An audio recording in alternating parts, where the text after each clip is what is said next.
नमस्कार मित्रों, आपकी अपनी कोचिंग सुमन हिंदी क्लास में आपका हार्दिक अभिनंदन है। आज मैं आधुनिक काल भारतीय नृत्य के 25 बहुत ही महत्वपूर्ण प्रश्न लेकर आपके समक्ष उपस्थित हूँ, जो UP, TGT, PGT, BPSC, assistant professor तथा इस प्रकार की अन्य सभी परीक्षाओं के लिए बहुत महत्वपूर्ण है। ये आधुनिक काल भारतीय नृत्य का वीडियो पार्ट 2 है। इसमें मैंने 25 बहुत ही महत्वपूर्ण प्रश्न रखे हैं, तो देखते हैं इन महत्वपूर्ण प्रश्नों। प्रश्न 1, भीतर भीतर सब रस चूसै, हंसी हंसी के तन मन धन मूसै, जाहिर बातन में अति तेज, क्यों सही साजन नहीं अग्रेज। ये किसकी लिखी हुई पंक्तियां हैं?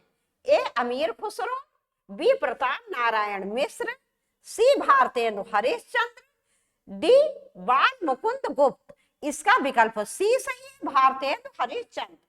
तो मित्रों, ये भारतेंदु हरिश्चंद्र जी द्वारा लिखी हुई पंक्तियां हैं। जैसा कि आपको पता होगा, भारतेंदु युग में क्या था, अंग्रेजों का शासन था।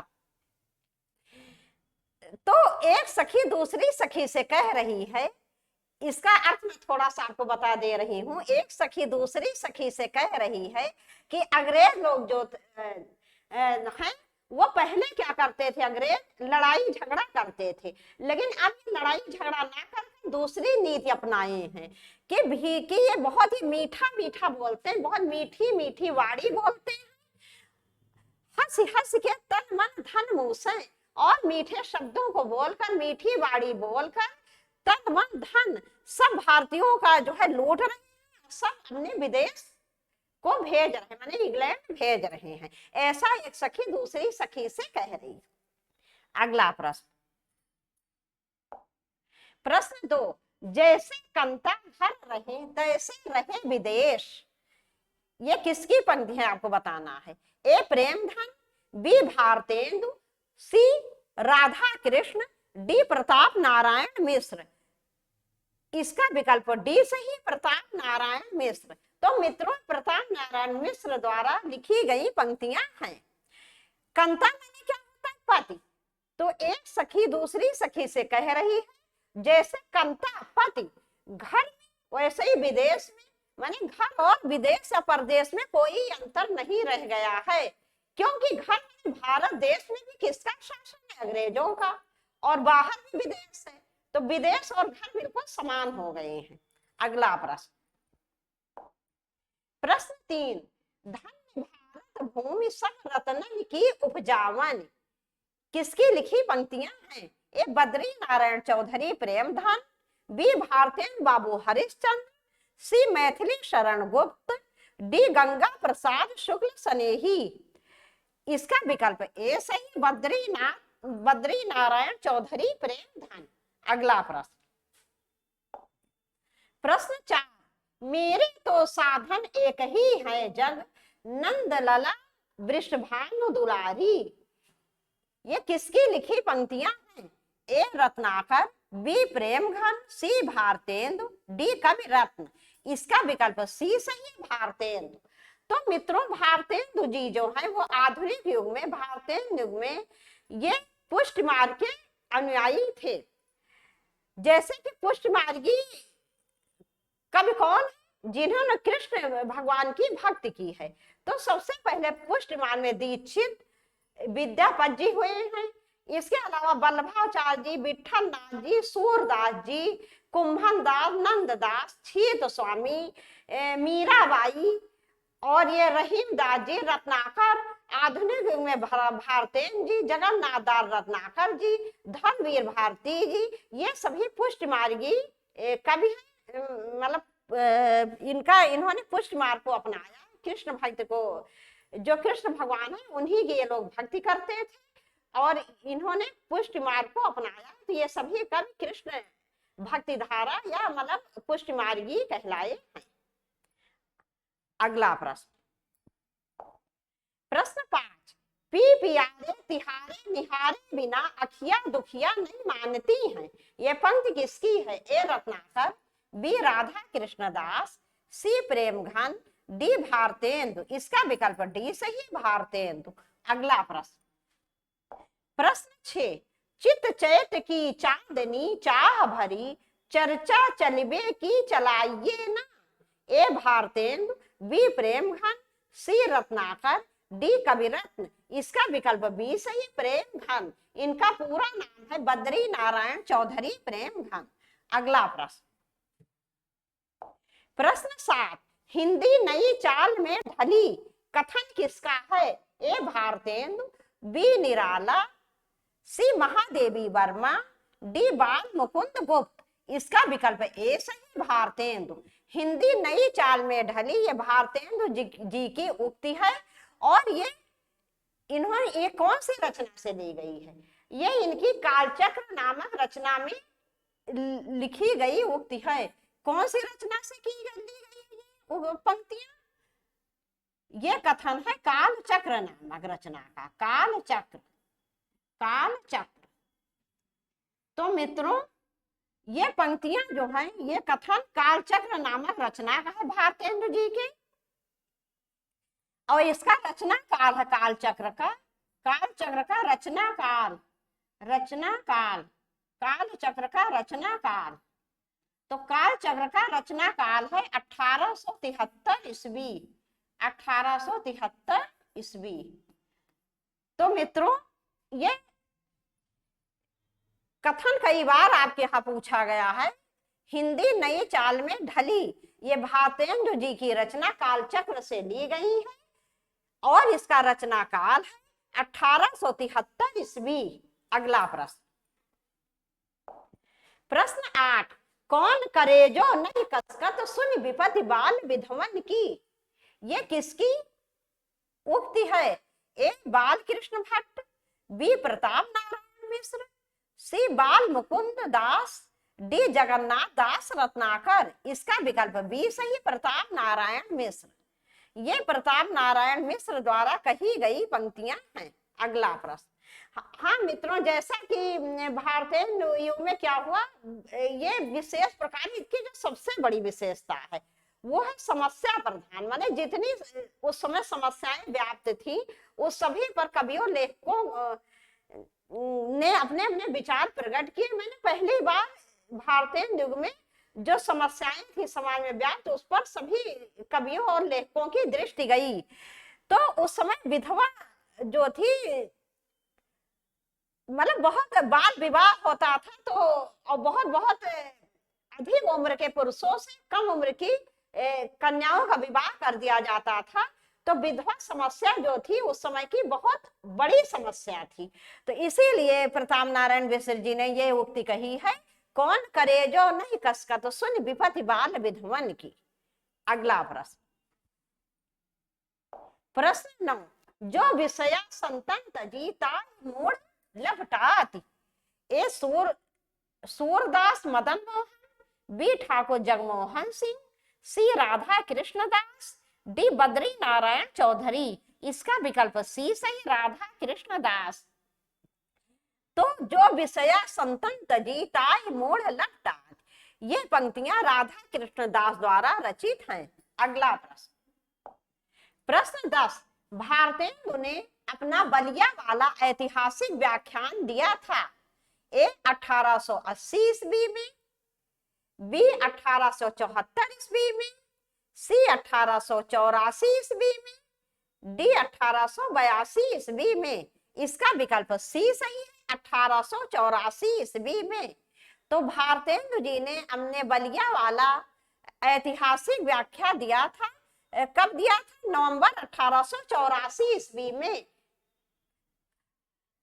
और बलिया में ददरी मेला होता है। बलिया बहुत प्रसिद्ध मेला ददरी मेला जो नवंबर में होता है। तो ये नवंबर 1884 में इन्होंने भारत वर्षोन्नत कैसे हो सकती निबंध में ये व्याख्यान दिया था। अगला प्रश्न, प्रश्न 11, हमारो उत्तम भारत देश। ए राधाचरण गोस्वामी, बी राधा कृष्ण दास, सी बाल मुकुंद गुप्त, डी भारतेंदु हरिश्चंद्र।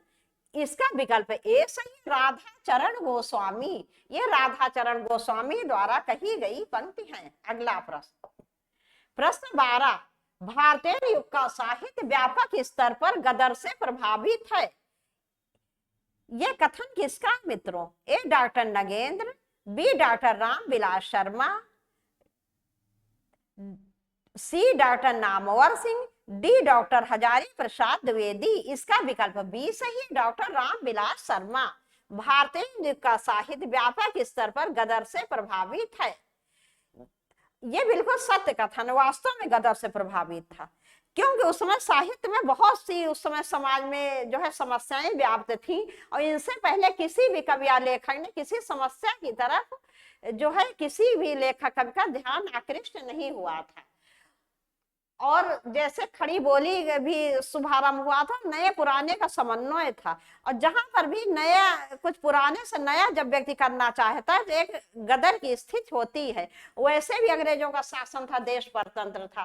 तो ये रामविलास शर्मा जी का कथन जो है बिल्कुल सत्य है। भारतीय युग का साहित्य व्यापक स्तर पर गदर से प्रभावित है। अगला प्रश्न, प्रश्न 13, भारतेंदु ने हिंदी साहित्य को एक नए मार्ग पर खड़ा किया। वह साहित्य के नए युग के प्रवर्तक थे। A doctor Namvar Singh, B doctor Shivdan Singh Chauhan, C Acharya Ramchandra Shukla, D doctor Nagendra. इसका विकल्प सी सही, आचार्य रामचंद्र शुक्ल। अगला प्रश्न, प्रश्न 14, भारतेंदु का साहित्य जनवादी इस अर्थ में है कि वह भारतीय समाज के पुराने ढांचे से संतुष्ट न रहकर उसमें सुधार भी चाहता है। ए आचार्य रामचंद्र शुक्ल, बी आचार्य महावीर प्रसाद द्विवेदी, सी doctor Ram Swaroop Chaturvedi, D doctor Ramvilas Sharma. इसका विकल्प डी सही, डॉक्टर रामविलास शर्मा। ये डॉक्टर रामविलास शर्मा जी का कथन है। अगला प्रश्न, प्रश्न 15, आधुनिक हिंदी काव्य का वैताली किसे कहा गया है? ए भारतेंदु, बी प्रेमधन, सी राधा कृष्ण दास, डी बाल मुकुंद गुप्त। इसका विकल्प ए सही, भारतेंदु। भारतेंदु जी को क्या है, हिंदी काव्य का वैताली कहा गया है। यहाँ वैताली का अर्थ ये है कि पहली बार किसी ने मतलब भारतेंदु जी ने साहित्य में नया मार्ग प्रशस्त किया। तमाम समस्याओं की तरफ भारतेंदु में लोगों का जो है की दृष्टि गई, कवियों लेखकों की दृष्टि गई, और अनेक जो है नयापन आया किसमें, भारतेंदु में।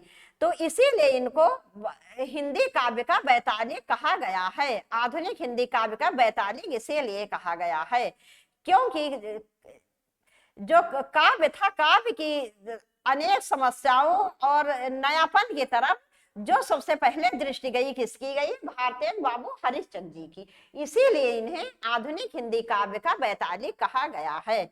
अगला प्रश्न, प्रश्न 16, पर धन विदेश चली जात यह अति ख्वारी। ये पंक्तियां किसकी हैं? ए राधा कृष्ण दास, बी प्रताप नारायण मिश्र, सी अंबिका दत्त व्यास, डी भारतेंदु हरिश्चंद्र। इसका विकल्प डी सही, भारतेंदु हरिश्चंद्र। अगला प्रश्न, प्रश्न 17, भारतेंदु का एक अन्य नाम है। ए प्रगति प्रयोग काल, बी जागरण सुधार काल, सी पुनर्जागरण काल, डी नव सामंत काल। इसका विकल्प सी सही है, पुनर्जागरण काल। तो भारतेंदु का एक अन्य नाम है पुनर्जागरण काल।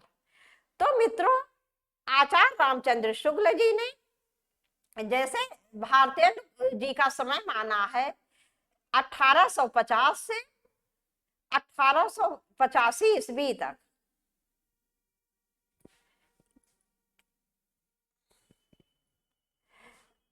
तो इसी प्रकार से बीसी सम्मत 1825 से 1885 तक इनका जो है समय माना है, और इनको एक और इस काल को इन्होंने जो है वो नवीन काव्य धारा या प्रथम उत्थान के नाम से संबोधित किया है। नवीन काव्य धारा या प्रथम उत्थान नाम दिया है भारतेंदु को। किसने? आचार्य रामचंद्र शुक्ल ने। यह प्रश्न आपसे परीक्षा में पूछा जा सकता है कि भारतेंदु को प्रथम उत्थान नाम किसने दिया? तो आचार्य रामचंद्र शुक्ल जी ने। अगला प्रश्न,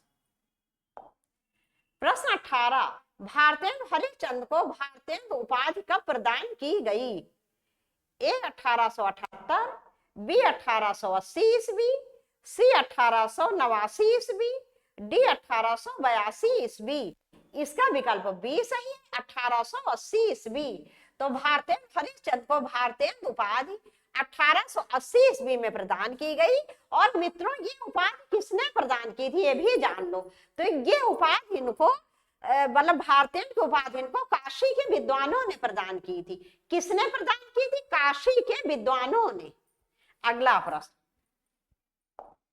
प्रश्न 19, अंग्रेज राज सुख साज सजे सब भारी, पर धन विदेश चली जात यह अति ख्वारी।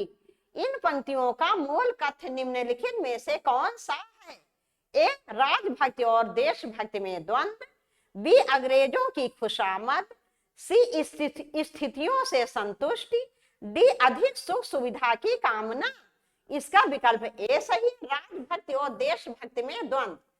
उस समय मित्रों जैसे अंग्रेजों का शासन था तो राजा कौन थे? अंग्रेज थे। तो जो जिनके हृदय में देशभक्ति की भावना थी वो भाई देश परतंत्र था अंग्रेजों का, अंग्रेजों का शासन था। तो जिसके अंदर अपने भारत माता के प्रति प्रेम था वह राजधर्म के प्रति प्रेम नहीं कर सकते थे, क्योंकि शासन किसका था? विदेशियों का, अंग्रेजों का। तो इसीलिए अंग्रेज राज सुख साज सजे सब भारी, पै धन विदेश चली जात यह अति ख्वारी। तो अंग्रेजी राज और भारतीयों में उस समय एक द्वंद्व था, देशभक्ति में एक द्वंद्व था, क्योंकि कोई भी भारतीय जिसमें देशभक्ति की भावना वो राजधर्म से बिल्कुल अलग था। क्योंकि अंग्रेजों का शासन था, अधिकतर धन भारत का कहाँ जा रहा था? विदेश जा रहा था, इंग्लैंड जा रहा था। तो इसीलिए इसकी सबसे बड़ी विशेषता इसमें ये होगी राजभक्ति और देशभक्ति में द्वंद्व था किस समय? भारतेंदु युग में। अगला प्रश्न, प्रश्न 20, लाला श्रीनिवास दास के संयोगिता स्वयंवर की सच्ची समालोचना किसने की थी? ए, रामचंद्र शुक्ल, बी, भारतेंदु, सी, बद्री नारायण चौधरी, डी, बाल कृष्ण भट्ट। इसका विकल्प बी सही, बाल कृष्ण भट्ट। बाल कृष्ण भट्ट, बाल कृष्ण भट्ट जी ने लाला श्रीनिवास दास के संयोगिता स्वयंवर की सच्ची समालोचना की थी।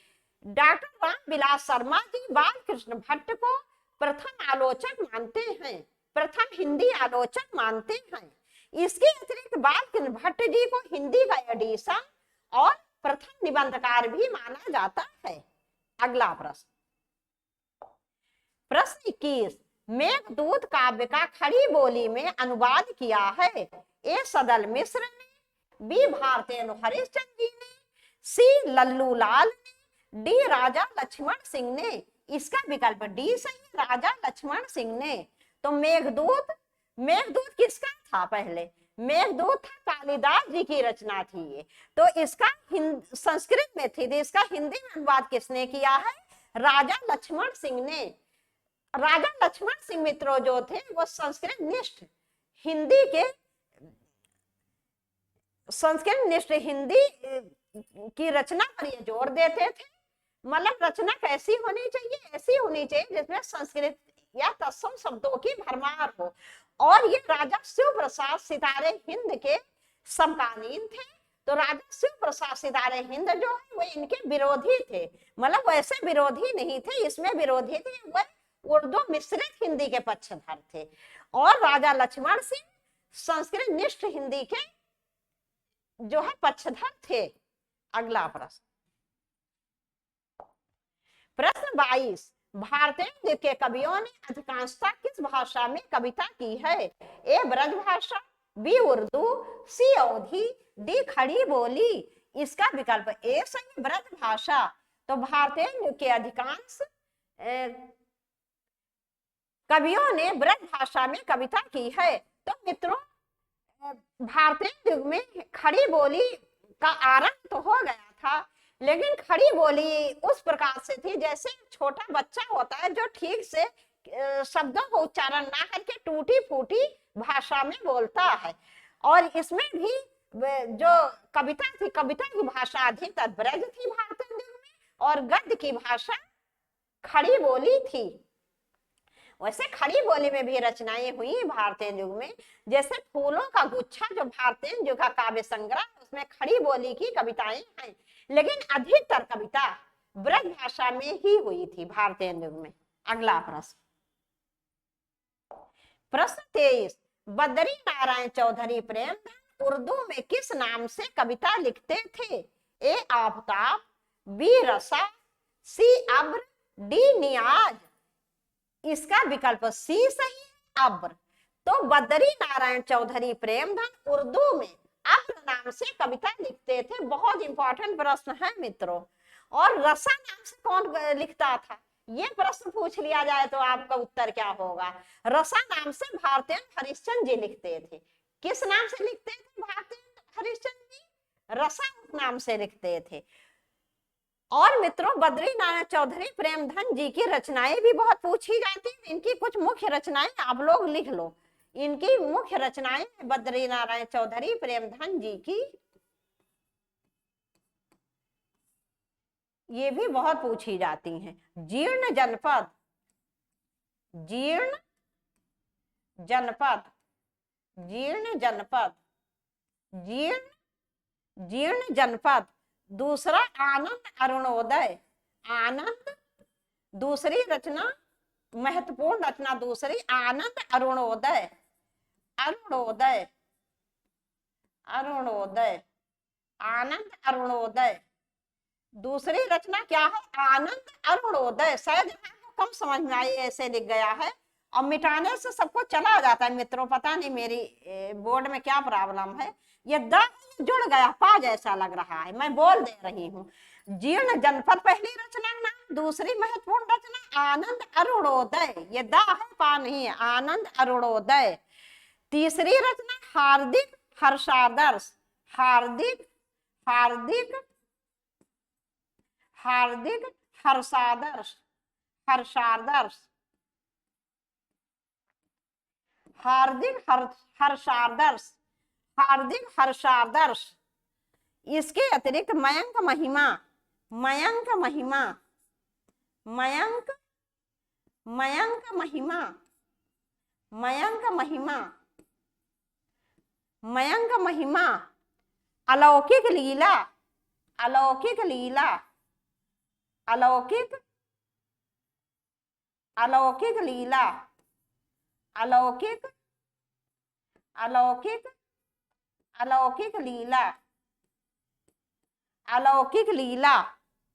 वर्षा बिंदु, वर्षा बिंदु, वर्षा, वर्षा बिंदु, वर्षा बिंदु। तो इनकी महत्वपूर्ण रचनाएं मैंने लिख दी, एक बार मैं फिर से रिपीट कर दे रही हूँ। तो बद्री नारायण चौधरी प्रेमधन जी की मुख्य रचनाएं क्या क्या है? जीर्ण जनपद, आनंद अरुणोदय, हार्दिक हर्षादर्श, मयंक महिमा, अलौकिक लीला, वर्षा बिंदु। अगला प्रश्न, प्रश्न 24, शेक्सपियर के सभी नाटकों का हिंदी अनुवाद किसने किया है? ए मोहनदास, बी लाला सीता, सी विद्यानिवास मिश्र, डी जगनीक। इसका विकल्प बी सही, लाला सीताराम, लाला सीताराम। तो शेक्सपियर के सभी नाटकों का हिंदी अनुवाद किया है लाला सीताराम जी ने, और इनका उपनाम था मित्रों भूप। इनका उपनाम क्या था लाला सीताराम जी का? उपनाम, इनका उपनाम था भूप, इनका उपनाम था भूप। किसका? लाला सीताराम जी का उपनाम था भूप। और इन्होंने शेक्सपियर के सभी नाटकों का अनुवाद किया है, जिसमें सबसे महत्वपूर्ण है भूल भुलैया, जिसमें सबसे महत्वपूर्ण क्या है? भूल भुलैया। ये भूल भुलैया जो है ये सबसे महत्वपूर्ण है, भूल भुलैया, भूल भुलैया सबसे महत्वपूर्ण है इसमें। और इसका भूल भुलैया का सन क्या था? 1885 ईस्वी, 1885 ईस्वी। अगला प्रश्न, प्रश्न 25 तथा इस वीडियो का अंतिम प्रश्न, आज मैंने मित्रों बहुत ही बढ़िया बढ़िया प्रश्न लिए हैं आप लोगों के लिए, और प्रश्न रोज ही बहुत बढ़िया रहते हैं। जब मैं एक ही बात आप लोगों को बार बार कहती हूँ, जब मैं इतने अच्छे अच्छे प्रश्नों का चयन कर रही हूँ आपके लिए, इतना परिश्रम कर रही हूँ, तो आप लोगों मित्रों थोड़ा सा एक कर्तव्य बनता है, वीडियो ज्यादा ज्यादा शेयर करो। प्रश्न 25, गोल्ड स्मिथ की कृति ट्रेवलर का अनुवाद किसने किया है? गोल्ड स्मिथ की कृति ट्रेवलर का अनुवाद किसने किया है? ए रामचरित उपाध्याय, बी राम नरेश त्रिपाठी, सी श्रीधर पाठक, डी ठाकुर गोपाल शरण सिंह। इसका विकल्प सी सही, श्रीधर पाठक। तो गोल्ड स्मिथ की कृति ट्रेवलर का अनुवाद किया है श्रीधर पाठक जी ने। और ये हिंदी में कौन से नाम से किया है? ये हिंदी में किया इन्होंने श्रांत पथिक के नाम से। किस नाम से किया? श्रांत पथिक, श्रांत पथिक, श्रांत पथिक के नाम से किया है। तो मित्रों